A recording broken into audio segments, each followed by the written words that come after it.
Mesdames et messieurs, bonjour et bienvenue dans le Focus Éco. Une stratégie de l'emploi attendue. Les grands axes stratégiques ont été dévoilés lors du dernier conseil du gouvernement. Un budget exceptionnel d'un montant de 14 milliards de dirhams est prévu par la nouvelle feuille de route pour l'emploi. Une feuille de route qui s'articule autour de 3 grands axes. Soutien à l'investissement, restructuration des programmes d'emploi, dynamisation de l'emploi en milieu rural. Le ministre de l'Insertion économique, des petites entreprises, de l'emploi et des compétences, Younes Kouré, a précisé que cette feuille de route comprend également des mesures pour lutter contre le décrochage scolaire, restructurer les parcours de formation et instaurer un nouveau modèle de gouvernance du marché du travail. On va en parler de cette nouvelle feuille de route avec Zakaria Firano. Vous êtes professeur à l'Université Mohamed V de Rabat. C'est un plaisir de vous avoir avec nous. Merci de l'invitation.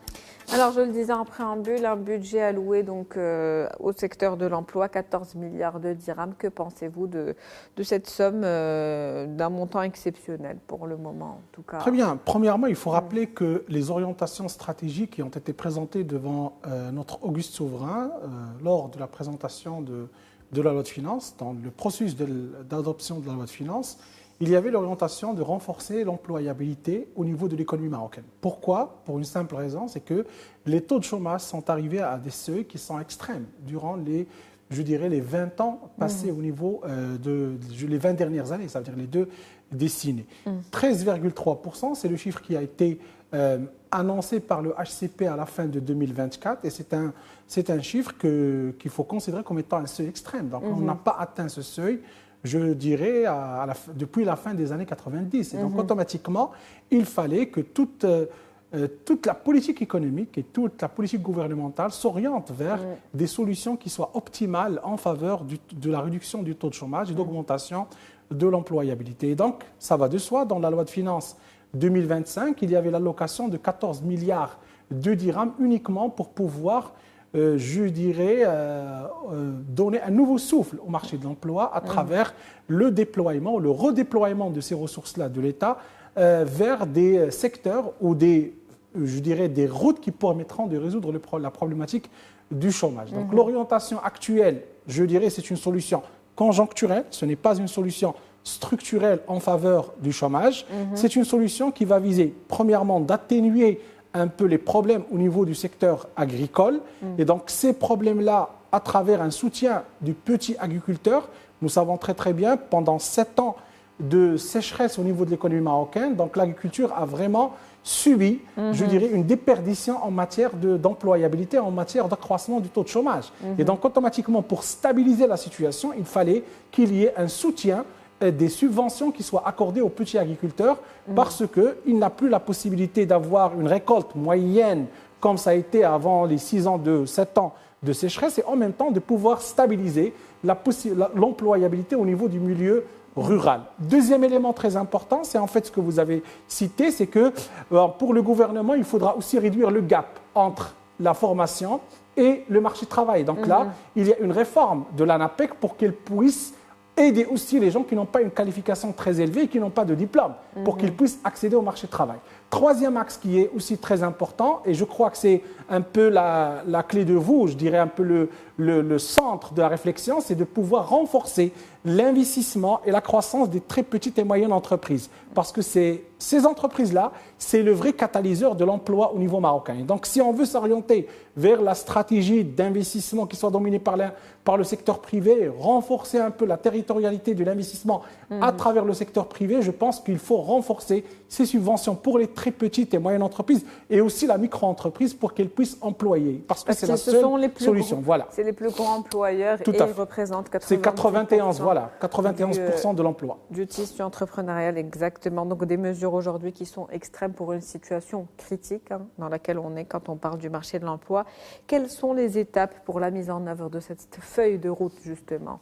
Très bien, je pense que la déclaration du gouvernement était très claire. Donc c'est une feuille de route qu'il faudra qu'il faudra mettre en place à travers plusieurs acteurs. Parce que là, on touche l'agriculture, donc automatiquement, il faudra que plusieurs acteurs interviennent dans la question. Et donc on attend que cette feuille de route soit déclinisée en axes de priorisation ou prioritaires pour pouvoir intervenir sur le milieu agricole. Maintenant, je pense qu'il y aura une stratégie de ciblage parce qu'on parle du petit agriculteurs. Et donc, ce ciblage je pense, il y aura aussi des intervenants du ministère de l'Agriculture, du ministère aussi de l'Intérieur pour pouvoir un peu trouver les parties qui pourront bénéficier de ce soutien. Parce que l'agriculteur très petit, on sait très très bien que pour pouvoir il faut le dénombrer, il faut le cibler, etc. Et donc, je pense qu'il y aura une stratégie de ciblage. Deuxièmement, pour l'ANAPEC, je pense qu'il y aura une réforme parce que lorsqu'on parle de l'ANAPEC, il y a un peu de l'adéquation entre l'offre et la demande sur le marché du travail.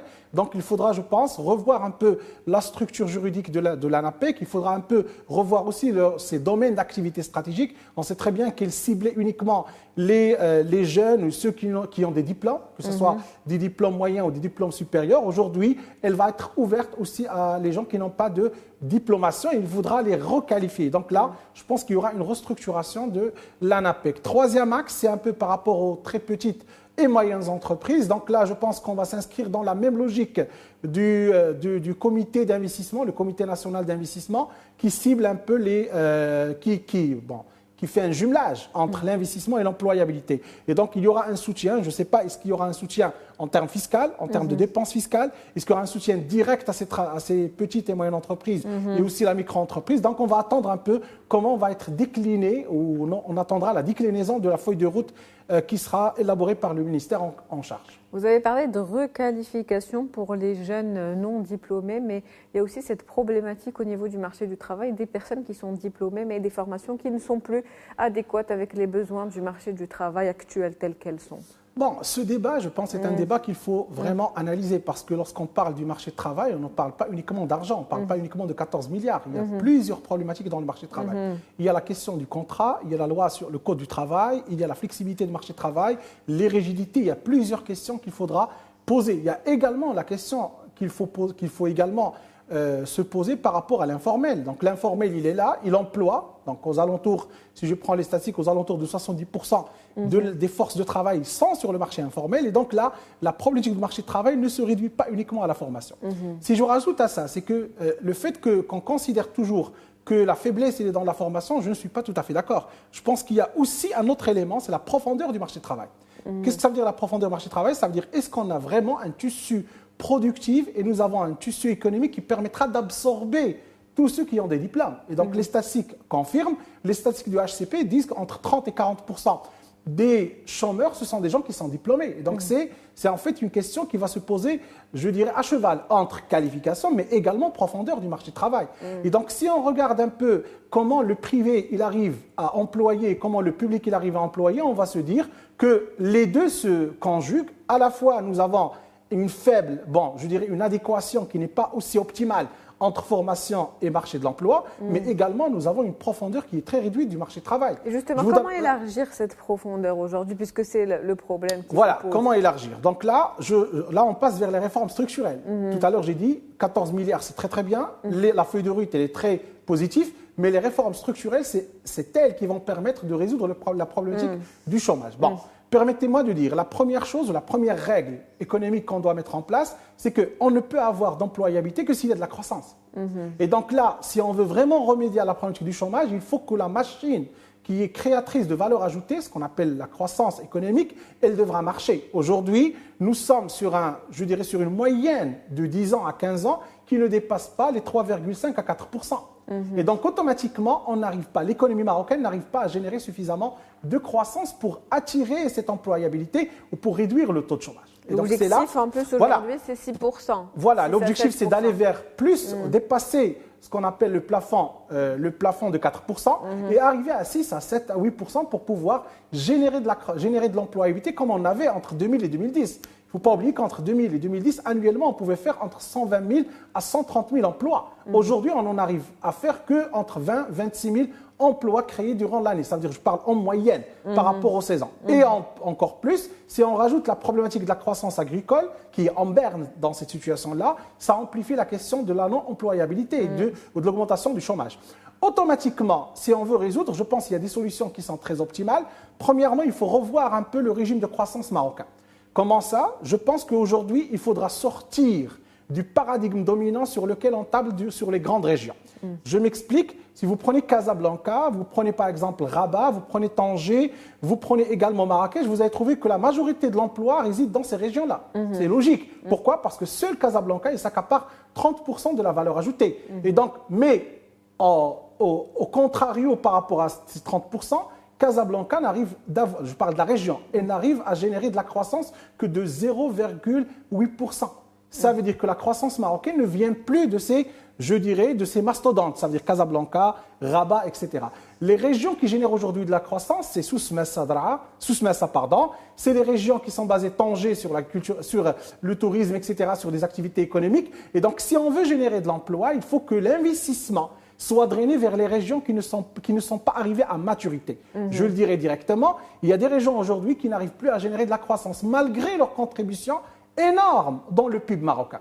Et donc là, ça interpelle les stratégies d'investissement, ça interpelle les stratégies économiques et les politiques économiques qui doivent devenir de plus en plus territorialisées. Ça veut dire qu'il faut accélérer rapidement la régionalisation, avancer pas uniquement sur le plan juridique, mais aussi sur le plan économique. De l'investissement, de la croissance. Il faut démocratiser et ce sont ces régions-là qui ont des potentiels de croissance qui permettront de résoudre la problématique de l'emploi. Et je l'ai dit de façon très directe, les régions sur lesquelles aujourd'hui nous générons la majorité du PIB n'arrivent pas à faire de la croissance et donc automatiquement, ils n'arriveront pas à créer de l'emploi nouveau. Deuxième élément très important, je pense que c'est là où réside un peu la réforme aussi structurelle, c'est qu'il faut que l'investissement soit générateur encore de valeur ajoutée. Aujourd'hui, nous investissons, c'est très très bien, nous investissons dans l'infrastructure, nous poussons le secteur privé, mais cet investissement doit devenir créateur de valeur ajoutée à travers l'innovation et l'augmentation dans la chaîne de valeur productive. Et donc, si on arrive à faire ça, nous aurons de la croissance qui permettra également de générer de l'emploi et réduire le chômage. Et donc, globalement, si je veux résumer ça, c'est qu'aujourd'hui, les politiques économiques qui doivent être menées par le gouvernement, que ce soit ce gouvernement qui commence un peu à finir son mandat, mais pour aussi les gouvernements prochains, le gouvernement prochain, il faut que les politiques économiques soient axées sur ce qu'on appelle une croissance pour l'emploi et non pas une croissance par l'emploi. Ce que je veux dire implicitement, c'est qu'il faut sortir du consensus de Washington. Il faut que la croissance doit servir l'emploi. Et je pense là, il y a beaucoup d'écrits qui ont été mis sur la question. Il y a beaucoup aussi d'expériences qui ont réussi, que ce soit l'Allemagne, que ce soit des pays asiatiques ou aussi des pays de l'Amérique latine. Et ça passera par l'accélération de la régionalisation avancée. Merci à vous, Monsieur Zakaria Fierano, pour toutes ces précisions. Je rappelle que vous êtes professeur d'économie à l'Université Mohamed V de Rabat. C'était un plaisir de vous avoir avec nous. Toujours partagé. Dans ce Focus Eco, c'est la fin de Focus Eco pour aujourd'hui. Merci pour votre fidélité. On se retrouve demain avec un nouvel invité, nouveau sujet. Très bonne journée.